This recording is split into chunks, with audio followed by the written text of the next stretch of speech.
Have you ever felt like you're playing a game, but you don't know all the rules? Like there's an invisible force guiding your choices, your opportunities, and even your tastes. What if I told you that force has a name? It's the invisible class system, and it's secretly running the show, controlling our lives in ways we rarely even notice. Today, we're going to put on our detective hats and uncover the hidden clues of this system together. We'll investigate how it shapes everything from the coffee you drink to the career you pursue. This isn't about blaming anyone. It's about understanding the game so we can all play it better. So let's start with our first piece of evidence, your morning coffee. Is it a simple black coffee from a diner, a fancy oat milk latte from an artisanal shop, or a homemade instant brew? This seemingly small choice is a clue. Sociologists call these cultural markers. They're subtle signals of our background, our education, and, you guessed it, our social class. Think about it. The brands we wear, the TV shows we binge, the way we spend our weekends. These aren't just random preferences. They're part of a code, a language of class that we all speak, whether we're aware of it or not. It's like we're all part of different tribes, each with its own set of customs and signals. The clothes you feel comfortable in, the jokes you find funny, even the way you speak can signal which tribe you belong to. This brings us to our next clue in this investigation, social capital. It's not about the money in your bank account, it's about the people in your contact list.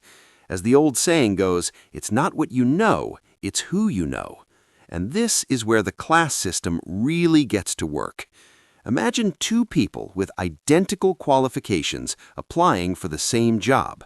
One has a family friend who's a senior manager at the company, the other doesn't. Who do you think has the advantage?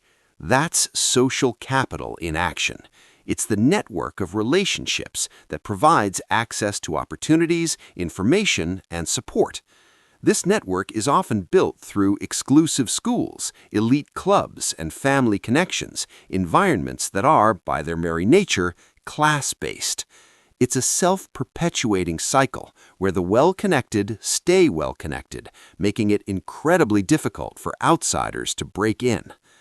Now, let's pause our investigation for a moment. I want you to think about your own life. Can you identify a time when who you knew opened a door for you, or when not knowing the right people felt like a barrier? What subtle cultural markers do you notice in your own daily choices? Drop your thoughts in the comments below. I'm genuinely curious to read your stories and see what clues you've uncovered in your own experience. It's fascinating how these patterns show up everywhere once you start looking for them. All right, let's get back to the case. We've looked at cultural markers, social capital, and cultural capital. Now for our third and perhaps most powerful piece of evidence, cultural capital. This is a bit more abstract. Think of it as the currency of knowledge, skills, and tastes that society values. It's knowing which fork to use at a fancy dinner, how to talk about art or politics in a way that sounds intelligent, or having the confidence to speak up in a boardroom. These aren't things you're born with, they're learned, usually absorbed from a young age through your family and education.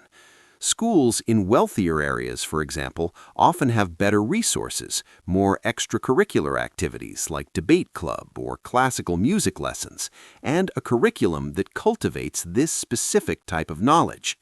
This gives students from higher class backgrounds a head start. They enter the world already fluent in the language of success, while others have to learn it from scratch, often feeling like they're faking it until they make it. This feeling even has a name: imposter syndrome. It's the sense that you don't belong, that you're a fraud who's about to be found out. It's a heavy psychological burden that often falls on those trying to navigate a class system they weren't born into. So how does this all tie together in the real world? Let's follow a hypothetical case file. Meet Alex and Ben. Both are smart and hardworking. Alex grew up in a family of professionals.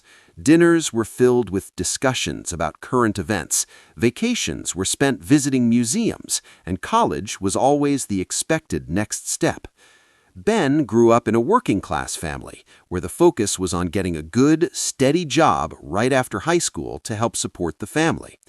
Both end up at the same university, but Alex arrives with a built-in network and an intuitive understanding of how to talk to professors and navigate the academic world. That's cultural and social capital. Ben, despite being just as intelligent, struggles to connect. He feels out of place and isn't sure how to ask for help. After graduation, Alex's uncle gets them an internship at a top firm. Ben has to send out hundreds of resumes with little response. This isn't a story about one person being better than the other. It's a story about how the invisible system gives one person a map and a compass, while the other is left to find their way in the dark. This system isn't just about jobs and money. It influences our health, our relationships, and even our happiness. Studies have shown that people from lower socioeconomic backgrounds often experience more chronic stress, which has serious long-term health consequences. Why? Because financial instability, job insecurity, and a lack of control over your life are incredibly stressful. The system even dictates who we're likely to fall in love with and marry. We tend to partner with people who share our background, our education level, and our cultural tastes. We stick to our tribes. This is called assortative mating, and it further reinforces the class divide, concentrating wealth and advantage within the same circles, generation after generation. The game board is resetting, but the pieces are starting in the same places they were before. So, here we are, at the end of our investigation. We've uncovered the clues: cultural markers, social capital, and cultural capital.